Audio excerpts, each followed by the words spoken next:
അപ്പോൾ നവരാത്രിയുടെ വിശേഷമായ കാഴ്ചകളിലേക്ക്, അറിവുകളിലേക്ക്, ഊർജത്തിലേക്ക് നമ്മൾ പ്രവേശിക്കുമ്പോൾ നവരാത്രി അതിൻ്റെ ചൈതന്യങ്ങളിൽ നിന്നുകൊണ്ട് പഞ്ചമിയെ പറഞ്ഞ് വിശേഷമായി കടന്നു പോകുമ്പോൾ ഇത്തവണത്തെ നവരാത്രിക്ക് തിഥികൾ ആവർത്തിക്കുകയാണ്. എങ്കിൽ പോലും ആചാര്യന്മാർ പറയുന്നത് എങ്ങനെയാണെന്ന് വെച്ചാൽ 1-ാം ദിവസം മുതൽ തുടർച്ചയായിട്ട് തന്നെ നമ്മൾ ഓരോ ദിവസവും ഓരോ ദേവതകളെ ഉപാസിച്ച് പോവാം.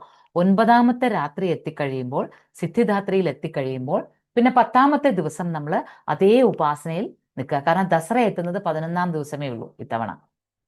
അപ്പോൾ 9 രാത്രികളും ഉപാസിച്ച് 10ാമത്തെ രാത്രിയിൽ ഈ 9 പേരെയും ഒരുമിച്ച് ഉപാസിച്ച് 11ാമത്തെ ദിവസം വിജയദശമി അറിയുക എന്നുള്ള ഭാഗ്യമാണ് ലഭിക്കുന്നത്. അപൂർവമായിട്ട് മാത്രമേ അങ്ങനെ വരാറുള്ളൂ. ഇതിനു മുന്നേ വന്നത് 2016-ലാണ്.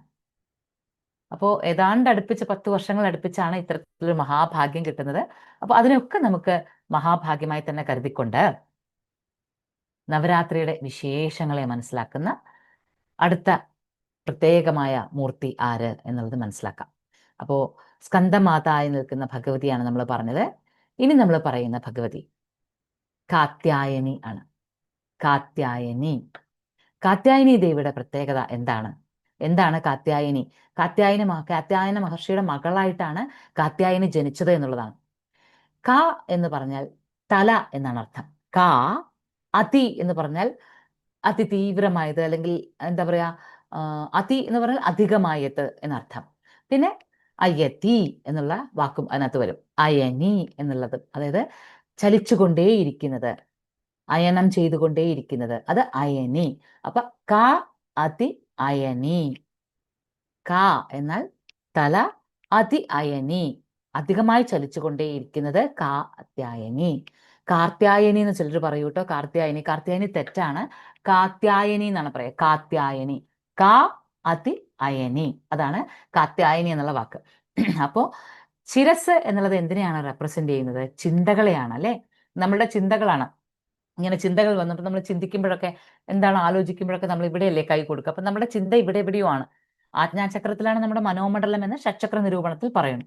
അപ്പൊ നമ്മളുടെ മനസ്സ്, നമ്മുടെ ചിന്തകളെല്ലാം അവിടെയാണെങ്കിൽ ആ ചിന്തകളുടെ ഈശ്വരി, അതാണ് കാത്യായനി. നമ്മളുടെ ചിന്തകളുടെ മൂർത്തി കാത്യായനി ദേവി. അപ്പോൾ കാത്യായന മഹർഷിക്ക് മകളായിട്ട് പിറവി കൊള്ളുകയാണ്.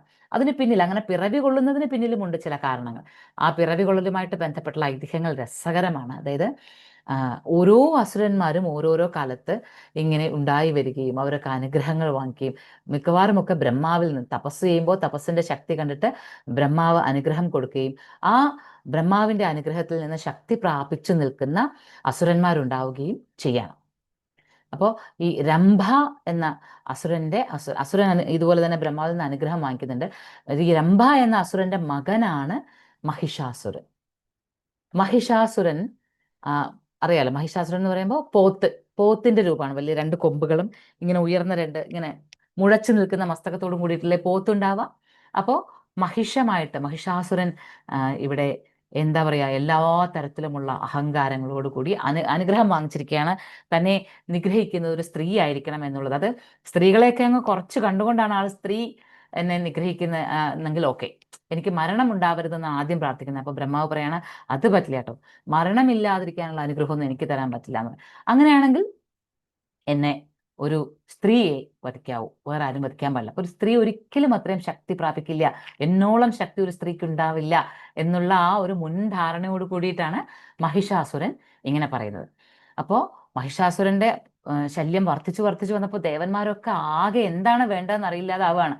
അപ്പോൾ ദേവലോകം മുഴുവനും അതിനെക്കുറിച്ചുള്ള നിരന്തരമായ ചർച്ച, എങ്ങനെയെങ്കിലും ഈ മഹിഷാസുരനെ നിഗ്രഹിച്ചാലേ മതിയാവുകയുള്ളൂ. അപ്പോൾ ഒരു സ്ത്രീക്ക് മാത്രമേ അതിന് സാധിക്കുകയുള്ളൂ എന്ന് മനസ്സിലാക്കുന്ന ദേവന്മാരെല്ലാം കൂടി ഒത്തുചേർന്ന്, അങ്ങനെയാണെങ്കിൽ ആദിപരാശക്തി, കാരണം എപ്പോൾ എന്ത് പ്രശ്നം വന്നാലും ആദിപരാശക്തിയിൽ അഭയം തിരക്കുകയല്ലാതെ ദേവന്മാർക്ക് പോലും ഒരു പോംവഴിയില്ല. അപ്പോൾ ദേവന്മാരെല്ലാം ചേർന്ന് ആദിപരാശക്തിയെ അഭയം പ്രാപിക്കുകയാണ്. എന്താണ് വേണ്ടത്? അപ്പൊ ഭഗവതി പറയാണ്, ഞാനല്ല സൊല്യൂഷൻ തരേണ്ടത്, നിങ്ങളിൽ തന്നെയുണ്ട് ഇതിനുള്ള പരിഹാരം. മഹിഷാസുരനെ നിഗ്രഹിക്കുവാനുള്ള പരിഹാരം നിങ്ങളിൽ തന്നെയുണ്ട്. അത് മനസ്സിലാക്കി അവർ എല്ലാവരും കൂടി ചേർന്ന് അവരുടെ ഊർജത്തെ ചേർക്കുകയാണ്. ഒരു ശക്തിപുഞ്ചമുണ്ട്, എല്ലാവരും ചേർന്ന് അവരവരുടെ ശക്തികളെ ഒത്തുചേർക്കുന്നു. മഹാദേവനിങ്കിൽ നിന്നൊരു ഒരു വെളിച്ചം, അതുപോലെ തന്നെ യമനിൽ നിന്ന്, വിഷ്ണുവിൽ നിന്ന്, ബ്രഹ്മാവിൽ നിന്ന്, ഇന്ദ്രനിൽ നിന്ന്, അങ്ങനെ സകല ദേവതകളിൽ നിന്നും വെളിച്ചം സ്വരൂപമായിട്ട് ഒരു ഭഗവതിയെ സൃഷ്ടിക്കപ്പെടുകയാണ്. ആ ഭഗവതി അപ്പോൾ ഉപാസകനായി നിൽക്കുന്ന കാത്യായന മുനിയുടെ മകളായിട്ട് കാത്യായനിയായി ജനിക്കുകയാണ് ഭഗവതി. അപ്പൊ നമ്മൾ ഇതുവരെ ഒരു ഓർഡറിൽ പറഞ്ഞു തന്നു അല്ലെ. പാർവതി ജനിക്കുന്നു, തപസ് ചെയ്യുന്നു, ശിവന്റെ ഭാര്യയായി, തന്നുടൽ പാതിയായി, മഹാദേവന്റെ തന്നുടൽ പാതിയായി മാറുന്നു, പിന്നെ ഗർഭം ധരിക്കുന്നു, അമ്മയാകും. അപ്പോൾ ആ മാതൃത്വ ഭാവത്തിൽ നിന്ന് വിശ്വമാതൃത്വ ഭാവത്തിലേക്ക് പാർവതിയുടെ മാറ്റമാണ് പിന്നെ നമ്മൾ കാണുന്നത്. അപ്പൊ നമ്മൾ നേരത്തെ പറഞ്ഞു, നമ്മൾ ജനിക്കുന്നത് ആദ്യത്തെ 3 ദിവസം വരെ നമ്മളുടെ പിറവിയുടെ ഭാവമാണ്. ആ പിറവി കഴിഞ്ഞാൽ പിന്നീട് നമ്മൾ ഉപാസനയിലൂടെ എന്തൊക്കെ നേടിയെടുക്കുന്നു എന്നുള്ളതിന്റെ ഭാവമാണെന്ന് പറഞ്ഞല്ലോ. ഈ മഹിഷാസുരമർദ്ദിനിയായി ഭഗവതി കാത്യായനി തന്നെയാണ് മഹിഷാസുരമർദ്ദിനിയായി അറിയുന്നത്. മഹിഷത്തെ അല്ലെങ്കിൽ മഹിഷമായ അസുരനെ നിഗ്രഹിക്കുക. ഈ അസുര നിഗ്രഹം എന്ന് പറയുന്നത്, ഈ മഹിഷാസുരൻ എന്ന് പറയുന്നത്, ഈ അസുരന്മാരെല്ലാവരും ഉണ്ടായി വരുന്നത് എവിടെ നിന്നാണ്? നമ്മൾ പറഞ്ഞു ചിന്തകളിലാണ് ഭഗവതി ഇരിക്കുന്നത്. ഭഗവതിയുടെ ഇരിപ്പിടം തന്നെ ചിന്തകളിലാണ് എന്ന് പറഞ്ഞു. എന്നാൽ അതേ ചിന്തകളാൽ തന്നെ നമ്മൾ രൂപീകരിച്ചെടുക്കുന്ന മഹിഷാസുരൻ, നമ്മളിലെ നെഗറ്റിവിറ്റീസ്, നമ്മളുടെ ഈഗോ ആൻഡ് സൂപ്പർ ഈഗോ. നമ്മളുടെ ഈഗോ എന്ന് പറയുന്നത് നമ്മളുടെ ഏതാണ്ട് ലെഫ്റ്റ് ബ്രെയിനിലും സൂപ്പർ ഈഗോ എന്ന് പറയുന്നത് നമ്മുടെ റൈറ്റ് സൈഡ് ഓഫ് ബ്രെയിനിലുമാണ് ഉള്ളതെന്നും അതിങ്ങനെ കൂടിക്കൂടി ഈഗോ കൂടിക്കൂടി വരുന്നതിനനുസരിച്ചാണ് നമുക്കിങ്ങനെ അവനെന്താ കൊമ്പുണ്ടോ എന്ന് ചോദിക്കില്ലേ, അതെന്താ തനിക്കെന്താ കൊമ്പുണ്ടോ എന്ന് ചോദിക്കും പലരും. ഇതെല്ലാം സ്പെഷ്യലായിട്ട് കിട്ടാൻ തനിക്ക് എന്താ കൊമ്പുണ്ടോ എന്ന് ചോദിക്കണം.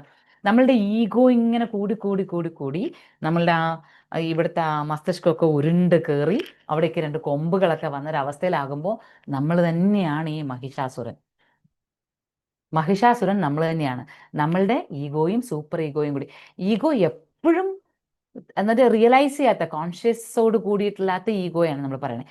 ഈ ഈഗോയിൽ നമ്മൾ വളരെ സൂപ്പർ ഈഗോ പലപ്പോഴും നമ്മളുടെ റിയലൈസേഷന് കാരണമാകുന്നുണ്ട് എങ്കിലും നമ്മളുടെ ലെഫ്റ്റ് സൈഡും റൈറ്റ് സൈഡും സൂക്ഷിക്കുന്ന പ്രത്യേകമായ ഇത്തരം അഹം ഭാവങ്ങളിലൂടെ നമ്മൾ ഉണർത്തിയെടുക്കുന്ന ആ ബ്രെയിനിലേക്ക് കൊടുക്കുന്ന ആ ഒരു തലക്കനമെന്നോ അല്ലെങ്കിൽ താൻപോരിമയെന്നോ വിശേഷിപ്പിക്കാവുന്ന ആസുരികമായ ഗുണങ്ങളാണ് 2 കൊമ്പുകളോടുകൂടി നിൽക്കുക. അതിനെ തകർക്കാൻ മറ്റാർക്കും കഴിയില്ല. നമ്മളുടെ ആത്മശക്തി, നമ്മളിലെ ആ ആത്മശക്തിയാണ് ഭഗവതി. ശക്തിയില്ലെങ്കിൽ ഒന്നുമില്ല. ശക്തിയില്ലെങ്കിൽ ഈ ത്രിമൂർത്തികളില്ല, ഈ പ്രപഞ്ചമില്ല, ഒന്നുമില്ല. അപ്പൊ നമ്മളിൽ നിന്ന് തന്നെ ഉരുവായി വരുന്ന ആ ശക്തിയാണ് കാത്യായനി. നമ്മളുടെ ചിന്തകളിൽ തന്നെ അതിനെ ജനിപ്പിച്ചാൽ മാത്രമേ, നമ്മളിൽ നിൽക്കുന്ന അസുര ഗുണങ്ങളെ ഇല്ലാതെയാക്കാൻ നമ്മുടെ ചിന്തകൾ അതിശക്തമായി ശ്രമിച്ച് അത് ഭഗവതിയിലേക്ക് സമർപ്പിച്ചാൽ മാത്രമേ, ചിന്തകൾ നിരന്തരമായി ഉണ്ടായിക്കൊണ്ടിരിക്കുക എന്നുള്ളതല്ല, ചിന്തകളെ ഭരിക്കുന്ന ഭഗവതി ഉണ്ടാവുക എന്നുള്ളതാണ്. ഭഗവതിയുടെ സാന്നിധ്യത്തെ നമ്മൾ ഉണ്ടാകുക. അതിൽ നിന്ന് നമുക്കറിയാവുന്ന ഈശ്വരമൂർത്തികളുടെ എല്ലാം വെളിച്ചം നമുക്ക് വേണം. നമ്മൾ ഉപാസിക്കുന്ന മഹാദേവനിങ്കിൽ നിന്ന്, നമ്മൾ ഉപാസിക്കുന്ന മഹാവിഷ്ണുവിൽ നിന്ന്, നമ്മൾ ഉപാസിക്കുന്ന സകല മൂർത്തികളിൽ നിന്ന്, അഗ്നിയിൽ നിന്ന്, സൂര്യനിൽ നിന്ന്, നമ്മുടെ ഇന്ദ്രിയങ്ങളിൽ നിന്ന്, അതാണ് ഇന്ദ്രൻ, നമ്മുടെ പഞ്ചേന്ദ്രിയങ്ങളിൽ നിന്നൊക്കെ നമ്മൾ ശക്തി ആവാഹിച്ചെടുക്കുമ്പോഴാണ് ഈ ഭഗവതി നമ്മളിൽ ആ കൊമ്പൊന്നും ഇല്ലാതെയാക്കാനും ആ എന്താ പറയുന്ന മുഴച്ചു നിൽക്കുന്ന ആ അഹങ്കാരങ്ങളെ, മസ്തിഷ്കത്തെയൊക്കെ താഴ്ത്താനും ഒക്കെയായിട്ട് മഹിഷാസുരമർദ്ദിനിയായ കാത്യായനി അവതരിക്കുന്നത് അവിടെയാണ്. ആ കാത്യായനിയുടെ അവതാരമാണ് നവരാത്രിയുടെ ഈ നാളിൽ നമ്മൾ പറയുന്നത്. അപ്പോൾ എല്ലാം ഭഗവതിയുടെ രൂപം മാത്രമല്ല, ഭഗവതിക്ക് ആയുധങ്ങളൊക്കെ നൽകിയത് പല പല മൂർത്തികളും. സൂര്യന്റെ തേജസ്സിനാൽ ആയുധങ്ങൾ നൽകി. എപ്പോഴും ഭഗവതിയുടെ കയ്യിൽ, കാത്യായനിയുടെ രൂപം നമ്മൾ കാണുമ്പോൾ കയ്യിൽ ഒരു വജ്രായുധം കരുതിയിട്ടുണ്ടാവും. അത് ഇന്ദ്രൻ നൽകുന്നതാണ്. നമ്മുടെ പഞ്ചേന്ദ്രിയങ്ങളാലാണ് നമ്മൾ ആ ആയുധത്തെ ഉണ്ടാക്കേണ്ടതെന്ന്. നമ്മളുടെ ചിന്തകളിൽ നമ്മൾ ഭഗവതിയെ കുടിയിരുത്തുന്നു. ചിന്തകളിൽ നിന്നുണ്ടാകുന്ന ചൈതന്യം കൊണ്ട് നമ്മൾ ആ മഹിഷാസുരനെ, നമ്മളിലെ തന്നെ അസുരനെ നിഗ്രഹിക്കാൻ ശ്രമിക്കുന്നു. പക്ഷെ ആ അസുരനെ നിഗ്രഹിക്കണമെങ്കിൽ നമ്മുടെ ഇന്ദ്രിയങ്ങൾ തന്നെയാണ് ആയുധമാക്കേണ്ടത് എന്നുകൂടി പറഞ്ഞു തരാണ് അങ്ങനെയുള്ള കാത്യായനി ദേവി. അപ്പോൾ അതൊരു ഹയർ ലെവൽ ഓഫ് കോൺഷ്യസ്നെസ് ആണ്, ഹയർ ലെവൽ ഓഫ് റിയലൈസേഷൻ ആണ് കാത്യായനി എന്ന് വിശേഷിപ്പിക്കുന്നത്. അതുകൊണ്ട് തന്നെ മഹിഷാസുരനെ നിഗ്രഹിക്കുവാനുള്ള ഭാവത്തിൽ മഹിഷാസുര മർദ്ദിനിയായി ഭഗവതി നിൽക്കുമ്പോൾ ഇതേ മഹിഷാസുരന് മറ്റൊരു പ്രത്യേകത, മറ്റൊരു ബ്ലെസ്സിങ് കൂടെ കിട്ടുന്നുണ്ട്.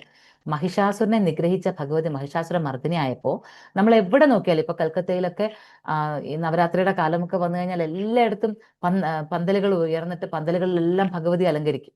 അതിലെല്ലാം ഈ മഹിഷവും ഉണ്ട്. അതൊരു അനുഗ്രഹമല്ലേ? ഒരുപാട് നെഗറ്റിവിറ്റീസ് ചെയ്തുവെങ്കിലും ഒരിക്കൽ നമ്മളിൽ ആ ശക്തി വന്നു, ഭഗവതി വന്നു, നമ്മൾ ആ ചിന്തകളിൽ അയനം സംഭവിച്ചു. നമ്മുടെ തലയിൽ, നമ്മുടെ ശിരസിൽ, നമ്മുടെ ചിന്തകളിൽ ആ അയനം, ശക്തമായ ചലനം സംഭവിച്ചു കഴിയുന്നതോടുകൂടി, ഭഗവതി ജനിക്കുന്നതോടുകൂടി പിന്നെ ഈ മഹിഷം ഇല്ലാണ്ടായാലും മഹിഷം അതിനോടൊപ്പം ഭഗവതിയെ എപ്പോഴൊക്കെ ഉപാസിക്കുന്നു അപ്പോഴൊക്കെ ഈ ഇല്ലാണ്ടായ മഹിഷത്തിന്റെ സ്മരണ കൂടിയുണ്ട്. അത് മഹിഷാസുരന് ഒരു വലിയ അനുഗ്രഹം തന്നെയാണ്, വീണ്ടും തല ഉയർത്താതിരിക്കാനുള്ള സൂചനകൾ കൂടിയാണ്. അപ്പോൾ നവരാത്രിയുടെ ഈ വിശേഷമായ ദിവസങ്ങളിൽ ഉപാസിക്കുന്ന കാത്യായനി ഇങ്ങനെയൊക്കെയാണ്. അതിശക്തമായ യുദ്ധമാണ്, ചെറിയ രീതിയിലുള്ള യുദ്ധമൊന്നുമല്ല അത്. മഹിഷാസുര മർദ്ദിനിയാകുന്ന ഭഗവതി മഹിഷാസുരനെ നിഗ്രഹിക്കുവാൻ വേണ്ടി ചെയ്യുന്ന യുദ്ധം എത്ര വിശേഷമായിട്ടാണ് മഹാത്മ്യങ്ങൾ പറഞ്ഞിരിക്കുന്നത്. അത്രയ്ക്ക് വിശേഷമാണ്. അപ്പോൾ 6ാമത്തെ നവദുർഗയായ കാത്യായനി, കാത്യായനി ഭാവത്തെ നമ്മൾ ഇങ്ങനെയാണ് മനസ്സിലാക്കുന്നത്. ഇത് നമ്മളിലെ ചിന്തകളുടെ തന്നെ പ്രചോദന ശക്തിയാണ്, നമ്മളിലെ പരിപൂർണമായ ശക്തിയാണ് എന്ന് മനസ്സിലാക്കാം. അപ്പം നമ്മൾ ആ ദുർഗാഭാവത്തെ ഉള്ളിലേക്ക് ജനിപ്പിക്കുകയാണ്. നമ്മളിൽ തന്നെ ജനിപ്പിച്ച് നമ്മളിലെ തന്നെ മഹിഷാസുരനെ ഇല്ലാതെയാക്കുമ്പോൾ ഭഗവതി നമ്മളുടെ തന്നെ മഹിഷാസുര മർദ്ദിനിയാകുന്നു. നമ്മളിലെ മഹിഷാസുരനെ നിഗ്രഹിച്ച് മഹിഷാസുര മർദ്ദിനിയാകുന്നു. എല്ലാത്തരം അനുഗ്രഹങ്ങളും ഈ ഭഗവതി ഉപാസിച്ചാൽ കിട്ടും. പക്ഷെ കാത്യായനെ പ്രധാനമായിട്ട് പറയണത് കല്യാണം വൈകുക, കല്യാണത്തിന് തടസ്സങ്ങൾ ഉണ്ടാവുക, അതുപോലെ തന്നെ നല്ല ജീവിത പങ്കാളിയെ ലഭിക്കാൻ വേണ്ടിയിട്ടുള്ള പ്രാർത്ഥനകൾ, ഇതിലൊക്കെ കാത്യായനിയെ ഒരുപാട് പറയുന്ന കേൾക്കാറുണ്ട്.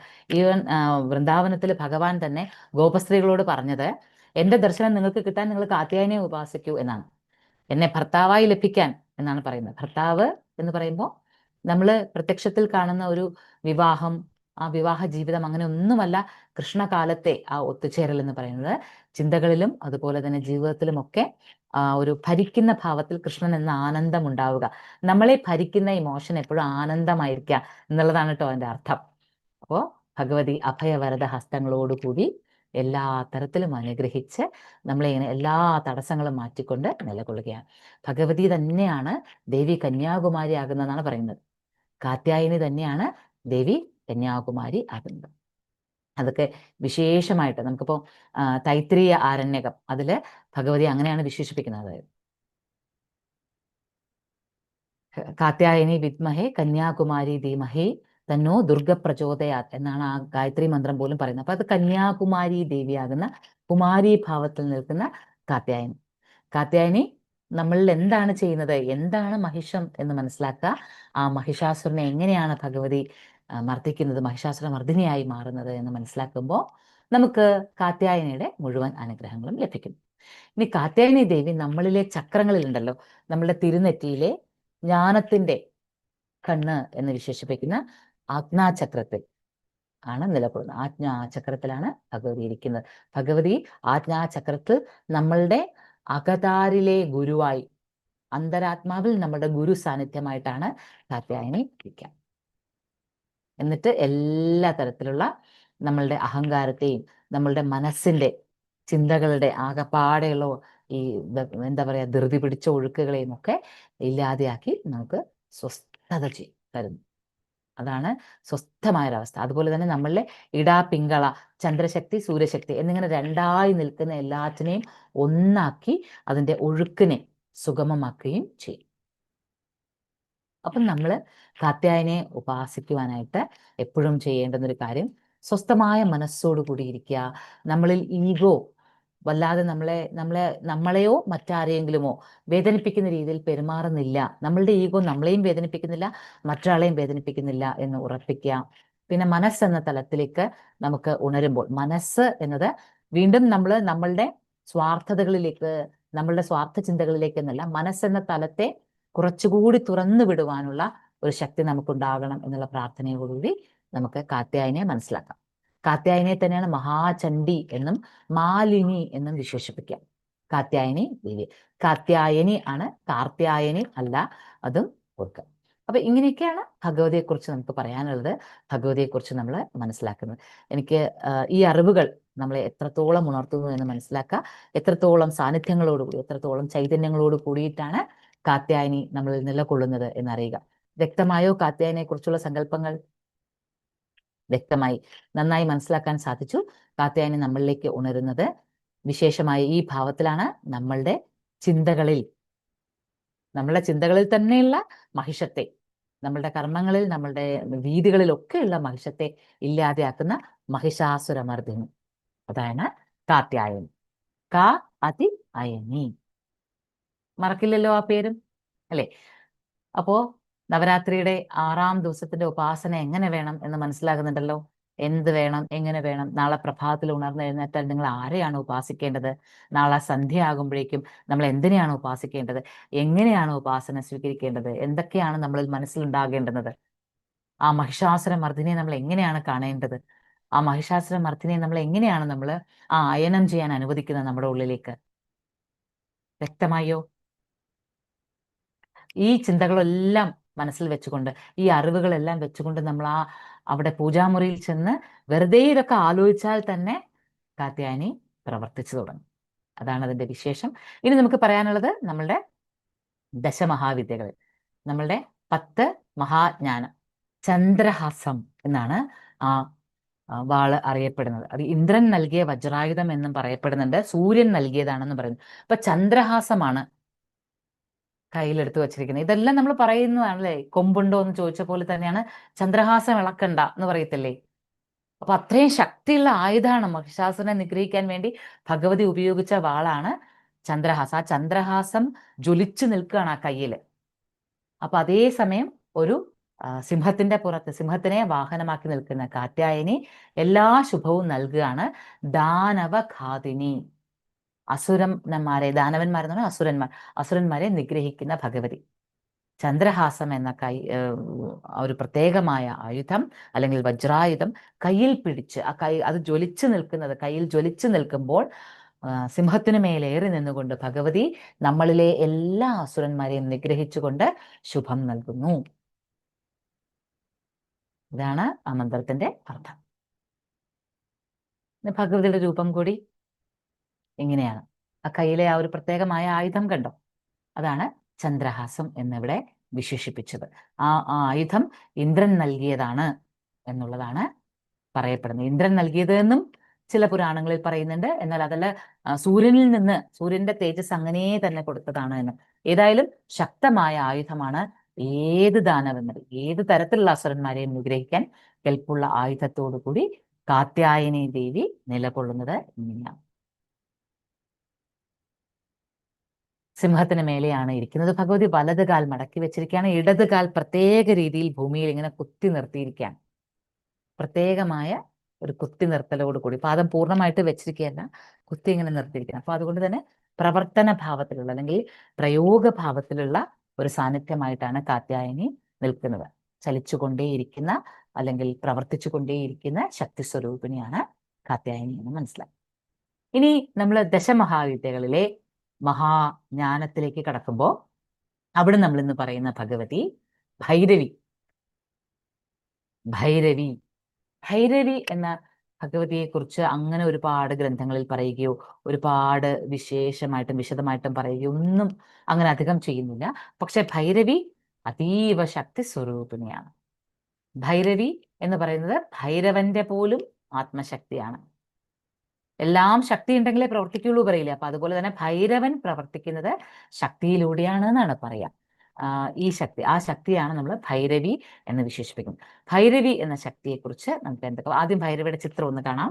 പൊതുവിലുള്ള ചിത്രം ഇങ്ങനെയാണ്. തലയോട്ടി മാല ധരിച്ച് ഒരൽപ്പം കാളി അല്ലെങ്കിൽ താര സ്വരൂപിണിയായിട്ട് തന്നെ ഭൈരവി എന്ന് പറയുന്ന വാക്കിങ്ങനെ പറയുമ്പോൾ തന്നെ നമുക്കൊരു ഭയം ഉണ്ടാകുന്ന പോലുള്ള രൂപമാണ്. കുറച്ചിരുണ്ട മുഖഭാവത്തോടു കൂടി അല്ലെങ്കിൽ ഇരുണ്ട നിറത്തോടു കൂടി ചന്ദ്രക്കല ചൂടി നിൽക്കുന്ന ഭൈരവി സ്വരൂപമാണ് പറയാം. തലയോട്ടി മാല ചാർത്തുക. അപ്പോൾ നമ്മൾ ഈ ജ്ഞാനത്തിന്റെ ഭാവങ്ങളോടുകൂടി മുദ്രകൾ കയ്യിലെല്ലാം തരത്തിൽ ജ്ഞാനത്തിന്റെ താളിയോല കയ്യിൽ പിടിച്ചിട്ടുണ്ട്. അപ്പൊ ഭൈരവി എന്ന ഭാവത്തെ നമ്മൾ ഭയത്തിന്റെ സ്വരൂപമായി പറഞ്ഞാലും അങ്ങനെ അല്ല. ഇതൊരു ജ്ഞാനമൂർത്തിയാണ്. വേണ്ടത് വേണ്ടപ്പോൾ ചെയ്യുന്ന ഭഗവതിയാണ് ഭൈരവി എന്ന് നമ്മൾ മനസ്സിലാക്കണം. ഭൈരവിയെക്കുറിച്ച് രസകരമായി പറയുന്നത് ഭയത്തെ രവം കൊണ്ടകറ്റുന്നു എന്നാണ്. നമ്മുടെ സർവ്വവിധ ഭയത്തെയും അകറ്റുന്നു. അതേപോലെ തന്നെ എല്ലാത്തിനെയും സംരക്ഷിക്കുന്ന ഭഗവതി എന്നുകൂടി അർത്ഥമുണ്ട്. എന്നാലും ഭൈരവിയെക്കുറിച്ച് നമുക്ക് ഏറെ പറയാനുണ്ട്. അപ്പൊ ദശമഹാവിദ്യകളിൽ 6ാം സ്ഥാനത്ത് ഭൈരവിയെ പറയുമ്പോൾ ഭൈരവിയെ ത്രിപുര ഭൈരവി എന്ന് പറയാറുണ്ട്. ത്രിപുര ഭൈരവി, നമ്മൾ ത്രിപുര സുന്ദരിയെ കുറിച്ച് പറഞ്ഞു അല്ലേ? അപ്പൊ നമ്മൾ ത്രിപുരങ്ങളെ എന്താ പറഞ്ഞത്? ഞാൻ, എന്റേത്, എന്റേതല്ലാത്തത് എന്നിങ്ങനെയുള്ള 3 നമ്മുടെ വിചാരങ്ങളിലേക്കും സൗന്ദര്യത്തെ നിറച്ചുകൊണ്ട്, നോളേജ് നൽകിക്കൊണ്ട് ആ പുരങ്ങളെ സുന്ദരമാക്കുന്നത്, ഞാനെന്ന അഹംഭാവത്തിൽ നിന്ന് ഞാനെന്ന ബോധത്തിലേക്ക് നയിക്കുന്നത്, എന്റേത് എന്നുള്ളതിൽ നിന്ന് സർവ്വതും പ്രപഞ്ചത്തിൻ്റേത് എന്ന് മനസ്സിലാക്കുന്ന തലത്തിലേക്ക്, എന്റേതല്ലാത്തത് എന്ന് പറയുന്നതെല്ലാം ഭഗവതി പൊരുളിന്റെ തീരുമാനങ്ങൾ എന്ന് മനസ്സിലാക്കുന്നിടത്തേക്ക് ആ പുരങ്ങൾ സുന്ദരമാകുമ്പോൾ ത്രിപുര സുന്ദരി. അപ്പൊ അതേ പുരങ്ങൾ ഏറ്റവും സുരക്ഷിതമാകുമ്പോൾ ത്രിപുര ഭൈരവി. അവിടെ നമ്മളുടെ ഭയമെല്ലാം അകലുമ്പോൾ ആ ത്രിപുരങ്ങളിൽ ഞാനെന്ന വിചാരത്തിൽ എനിക്ക് ഭയമോ അല്ലെങ്കിൽ ആകാംക്ഷയോ അല്ലെങ്കിൽ ഒരു ഒബ്സഷനോ ഒന്നുമില്ലാത്ത അവസ്ഥ വരുമ്പോൾ അത് ഭൈരവി സാന്നിധ്യമായിട്ട് മാറും. ഭൈരവിയുടെ രൂപം ഇതാണ്. ഇനി ഒരു രൂപം കൂടി കാണിച്ചാലേ ഭൈരവിയുടെ മറ്റുള്ള കൂടുതൽ ഡീറ്റെയിൽസിലേക്ക് പോകുമ്പോൾ നിങ്ങൾക്കത് കൂടുതൽ മനസ്സിലാകും. എങ്ങനെയാണ് ഭൈരവി? മഹാദേവനിൽ ശക്തിയായി, ആത്മശക്തി, മഹാദേവന്റെ കാലഭൈരവ ഭാവത്തിൽ ശക്തിയായി നിലകൊള്ളുന്ന ഭൈരവി.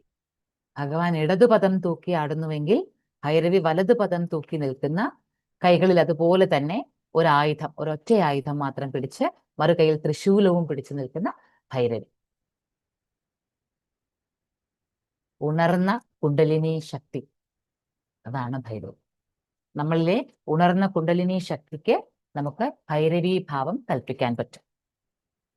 ഭൈരവി ഭാവം. ഇനി ഭൈരവിയെ കുറിച്ച് നമുക്ക് വേറെ എന്തൊക്കെ ഈ ചിത്രം മനസ്സിൽ ഇരുന്നു കൊള്ളട്ടെ. അപ്പോ കാലഭൈരവന് പോലും ആത്മശക്തി എന്ന് പറയുമ്പോൾ അതിന്റെ പ്രതീകമായിട്ടാണ് ഈ ചിത്രം കാണുന്നത്.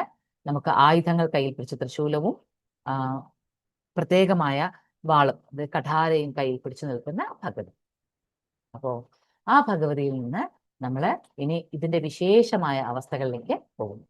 അപ്പോ ഈ തന്ത്രസാരത്തിലെ ഭഗവതിയെ, ഭൈരവിയെ 12 ഭാവങ്ങളിൽ വിശേഷിപ്പിക്കുന്നു. 12 ഭൈരവിമാരുണ്ട്. അപ്പൊ നമ്മൾ വിചാരിക്കുന്ന ഈ ഘോര രൂപിണി അല്ല യഥാർത്ഥത്തിൽ ഭൈരവി. എല്ലാ അനുഗ്രഹങ്ങളും നൽകുന്ന ഭഗവതിയാണ്. അത് ആ ഭഗവതിയെ നമ്മൾ സമ്പത്പ്രദ ഭൈരവി എന്ന് പറയുമ്പോൾ, സമ്പത്പ്രദ ഭൈരവി എന്നുള്ള ഭാവത്തിൽ ഉപാസിച്ചാൽ സകലവിധ സമ്പത്തും പ്രദായിനി, സമ്പത് പ്രദായിനിയായിട്ട് ഭൈരവി മാറും. സമ്പത് പ്രദായിനി എന്ന ഭാവത്തിൽ ഉപാസിച്ച. അതേപോലെ തന്നെ സകല സിദ്ധി ഭൈരവി, സകല സിദ്ധി ഭൈരവി എന്ന് ഉപാസിച്ചാൽ സകല സിദ്ധികളും നൽകും. ചൈതന്യ ഭൈരവി എന്ന് ഉപാസിച്ചാൽ സകല ചൈതന്യങ്ങളും നൽകും. അങ്ങനെ എല്ലാ തരത്തിൽ ഭയധ്വംസിനി എന്നുള്ള ഭാവത്തിൽ ഉപാസിച്ചാൽ നമ്മുടെ ഭയമെല്ലാം ഇല്ലാണ്ടാവും. ഭുവനേശ്വരി ഭൈരവി എന്നൊരു ഭാവമുണ്ട്. ഭുവനേശ്വരി ഭാവത്തിൽ നമുക്ക് ഭൈരവി ഉപാസിക്കാം. കാമേശ്വരി എന്ന ഭാവത്തിലും ഭൈരവി ഉപാസിക്കാം. നമ്മൾ കാമാഖ്യ ക്ഷേത്രത്തിൽ പോകുമ്പോൾ കാമേശ്വരി, കാമേശ്വരൻ എന്നിങ്ങനെ 2 സങ്കല്പങ്ങളുണ്ട്. അതിൽ കാമേശ്വരിയെ രതിയായിട്ടും പറയാറുണ്ട്. എന്നാൽ അതല്ല, മഹാദേവന്റെ തന്നെ പാർവതീ സ്വരൂപം. മഹാദേവൻ കാമേശ്വരനാകുമ്പോൾ പാർവതി കാമേശ്വരിയാകുന്നു എന്നിങ്ങനെയും പറയാറുണ്ട്. അപ്പൊ കാമേശ്വരി എന്നതും ഭൈരവിയാണ്. ഭൈരവി ഭാവത്തിലാണ്. കാമേശ്വരൻ ഭൈരവനും കാമേശ്വരി ഭൈരവിയും ആണ്. ഇനി മറ്റൊരു ഭാവമുണ്ട്, അന്നപൂർണേശ്വരി ഭൈരവി. അന്നപൂർണേശ്വരിയും ഭൈരവിയായിട്ടാണ് കരുതുക. അതെന്തുകൊണ്ടാണെന്നറിയാമോ? ഈ മഹാദേവന്റെ കാലഭൈരവ ഭാവം ഉണ്ടായി വരുന്ന എവിടെ വെച്ചിട്ടാണ്? ബ്രഹ്മാവ് ഒരിക്കൽ കള്ളം പറഞ്ഞപ്പോ മഹാദേവന് പ്രജാപതിയായ ബ്രഹ്മാവ് കള്ളം പറയോ, അങ്ങനെ പറയാൻ പാടില്ലല്ലോ എന്ന് പറഞ്ഞ് പെട്ടെന്ന് വന്ന ദേഷ്യത്തിന് ഒരു ശിരസങ്ങട് നുള്ളിയെടുത്തപ്പോ മഹാദേവനാകെ അതങ്ങനെ ചെയ്യാൻ പാടില്ല, പെട്ടെന്നൊരു ദേഷ്യത്തിലായാലും ഈ ഒരു പ്രവൃത്തി ചെയ്യാൻ പാടില്ല എന്നതുകൊണ്ട് സ്വയം വിചാരിക്കുകയാണ്, ഞാൻ ഇതിനൊരു പ്രായശ്ചിത്തം ചെയ്യണം, അതുകൊണ്ട് ഞാനൊരു ഭിക്ഷാടകനായി ഈ ഭൂമിയിൽ അലഞ്ഞു നടക്കാം എന്ന് തീരുമാനിച്ച് ആ ബ്രഹ്മാവിന്റെ നുള്ളിയെടുത്ത ശിരസ് കയ്യിൽ ഒട്ടിപ്പിടിക്കും. ആ ഒട്ടിപ്പിടിച്ച കൈയുമായി മഹാദേവൻ ഭിക്ഷ തേണ്ടി അലഞ്ഞു നടക്കും. അതാണ് ഭിക്ഷാന്തക ഭാവം. മഹാദേവൻ ഭിക്ഷ യാചിച്ച് നടക്കുക. ഇങ്ങനെ യാചിച്ച് നടക്കുന്ന സമയത്ത് ഭഗവതി പാർവതിക്ക് അത് സഹിക്കാനാവില്ലല്ലോ. അപ്പൊ ഭഗവതി തന്നെ ആദിപരാശക്തിയെ ഉപാസിച്ച് ആദിപരാശക്തിയിൽ നിന്ന് ചൈതന്യത്തെ ഏറ്റുവാങ്ങി അന്നപൂർണേശ്വരിയായി മാറി. ആ അന്നപൂർണേശ്വരി ആർക്ക് അന്നം നൽകിയാലും പിന്നെ ഒരിക്കലും അന്നം മുട്ടില്ല. അവർക്കൊരിക്കലും ദാരിദ്ര്യം ഉണ്ടാകില്ല, അന്നപൂർണേശ്വരി അന്നം നൽകിയ.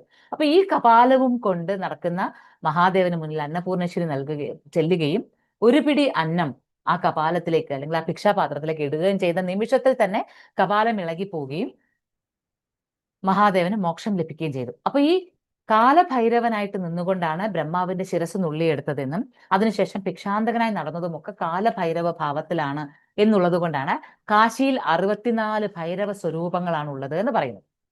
കാശിയിൽ വെച്ചിട്ടാണ് അന്നപൂർണേശ്വരി ഈ മോക്ഷം കാലഭൈരവന് നൽകുന്നത്. അപ്പോൾ ആ സമയത്ത് അന്നപൂർണേശ്വരി ഭൈരവനിൽ ശക്തി പകർന്നു കൊടുത്തത് കൊണ്ട് കാലഭൈരവനിൽ മോക്ഷത്തിന്റെ ചൈതന്യവത്ത് ഭാവമായതുകൊണ്ട് അന്നപൂർണേശ്വരി ഭൈരവി എന്ന് വിശേഷിപ്പിക്കും. ഭൈരവിയെ തന്നെ അന്നപൂർണേശ്വരിയായിട്ട് വിശേഷിപ്പിക്കാറുണ്ട്. ഇനി ഇതിലും വിശേഷമായ ചിലതുണ്ട്. അതായത് എന്താണ് പരശുരാമ കൽപ്പസൂത്രം. പരശുരാമ കൽപ്പസൂത്രത്തില് ഭൈരവിയുടെ പേരിനെ വളരെ രസകരമായിട്ട് പറയുന്നുണ്ട്. അതായത് ഒന്ന് ഭരണ എന്നുള്ള പേരാണ്. ഭരണം എന്ന് പറഞ്ഞാൽ ഭരിക്കുന്നത് എന്നുള്ള അർത്ഥവുമുണ്ട്. നമ്മൾ നേരത്തെ പറഞ്ഞ ഭൈരവി എന്ന് പറഞ്ഞാൽ ഭരിക്കുന്നത്, അല്ലെങ്കിൽ നമുക്ക് മുഴുവനായും നമ്മുടെ എല്ലാ ചിന്തകളെയും നമ്മുടെ ജീവിതത്തെയും ഒക്കെ ഭരിച്ച് നിൽക്കുന്ന ശക്തി എന്നും അർത്ഥമുണ്ട്. അപ്പൊ അതുകൊണ്ട് ഭരണ എന്ന വാക്ക് പരശുരാമ കൽപ്പസൂത്രത്തിലാണ് ഭരണ എന്ന് ഭൈരവിയെ വിശേഷിപ്പിക്കുന്നത്. അപ്പൊ അത് സൃഷ്ടിയുമായി ബന്ധപ്പെട്ടും നിൽക്കുന്നു എന്ന് പറയാറുണ്ട്. അതുപോലെ തന്നെ രമണ എന്ന് പറയുന്നത് സംരക്ഷണമാണ്. അതുപോലെ തന്നെ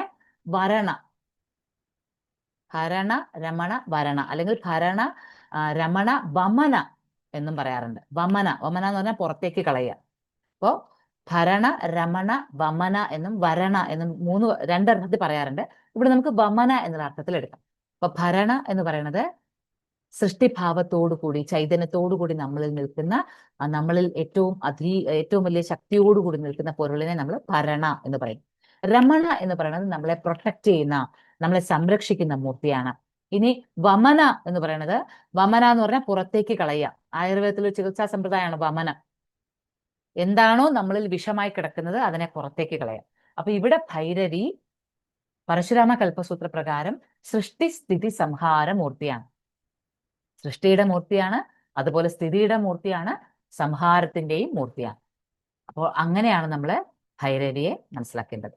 അപ്പൊ നന്നായി മനസ്സിലായോ? കാത്യായനി ഭൈരവിയും ത്രിപുര ഭൈരവി എന്ന് വിശേഷിപ്പിച്ചാലും ബാലഭൈരവി എന്ന് വിശേഷിപ്പിച്ചാലും സമ്പൽ പ്രദായിനിയായ ഭൈരവി എന്ന് വിശേഷിപ്പിച്ചാലും ചൈതന്യ ഭൈരവി എന്ന് വിശേഷിപ്പിച്ചാലും അന്നപൂർണേശ്വരി ഭൈരവി എന്ന് വിശേഷിപ്പിച്ചാലും ഭൈരവി നമ്മളിൽ ഈ ഭരണ രമണ വമന ക്രിയകൾ ചെയ്തുകൊണ്ടിരിക്കും. നമ്മളിൽ വേണ്ടാത്തത്, നമ്മളിൽ വേസ്റ്റ് ആയിട്ടുള്ളത് എന്താണോ അതിനെ പുറത്തേക്ക് കളയാനും ഈ ശക്തി വേണം. അതാണ് സൃഷ്ടി സ്ഥിതി സംഹാരമൂർത്തി എന്ന് വിശേഷിപ്പിക്കും. അപ്പൊ നമ്മള് നവരാത്രിയുടെ നാളത്തെ ദിവസത്തിൽ ഈ മൂർത്തികളെ, 2 മൂർത്തികളെയും നല്ല അർത്ഥത്തിൽ, തെളിഞ്ഞ അർത്ഥത്തിൽ മനസ്സിലാക്കിക്കൊണ്ട് ഉപാസിക്കുക. പ്രഭാതങ്ങളിലും പ്രാർത്ഥിക്കാം. സന്ധ്യാനേരത്താണ് നവരാത്രികൾക്ക് പ്രാധാന്യമെന്ന് മനസ്സിലാക്കിക്കൊണ്ട് നവരാത്രിയിൽ ഉപാസന ശക്തമാക്കുക. അപ്പോ ഈ വിശേഷമായ അനുഭവം ഭഗവതി സ്വരൂപമായി നമ്മളെ ഏവരെയും എന്നെന്നും എല്ലാ കാലത്തും അനുഗ്രഹിക്കുക തന്നെ ചെയ്യട്ടെ. എല്ലാ ഈശ്വരഭാവങ്ങളിൽ നിന്നും ആ ശക്തിയെ ഉൾക്കൊണ്ട് നമ്മളിലെ ആത്മശക്തി അനുദിനം വിശാലമായ തലങ്ങളിലേക്ക്, വിശാലമായ അനുഭൂതികളിലേക്ക് നമ്മളെ കൊണ്ടുപോകട്ടെ. നമ്മൾ തന്നെ ദീപമാകുന്ന, നമ്മൾ തന്നെ കലശമാകുന്ന, നമ്മൾ തന്നെ ഓരോ വിഗ്രഹങ്ങളാകുന്ന, നമ്മൾ തന്നെ അലങ്കാരങ്ങളാകുന്ന, നമ്മൾ തന്നെ തീർത്ഥവും പൂക്കളുമാകുന്ന, നമ്മൾ തന്നെ പൂജാമുറിയും വിഗ്രഹവുമാകുന്ന ഈ ഉപാസന, നവരാത്രി ഉപാസന, അത് നമ്മളെ നിത്യവും ഉണർത്തിക്കൊണ്ടേയിരിക്കട്ടെ. കേട്ടിരുന്നതിന്, ശ്രദ്ധിച്ചതിന്, ഉൾക്കൊണ്ടതിന്, ഭൈരവികളായി ഭൈരവന്മാരായി സ്വയം മാറിയതിന് ഓരോരുത്തരുടെയും പാദം തൊട്ട് വന്ദിച്ചുകൊണ്ട് നന്ദി പറയണു. ശ്രീമാത്രേ നമഃ.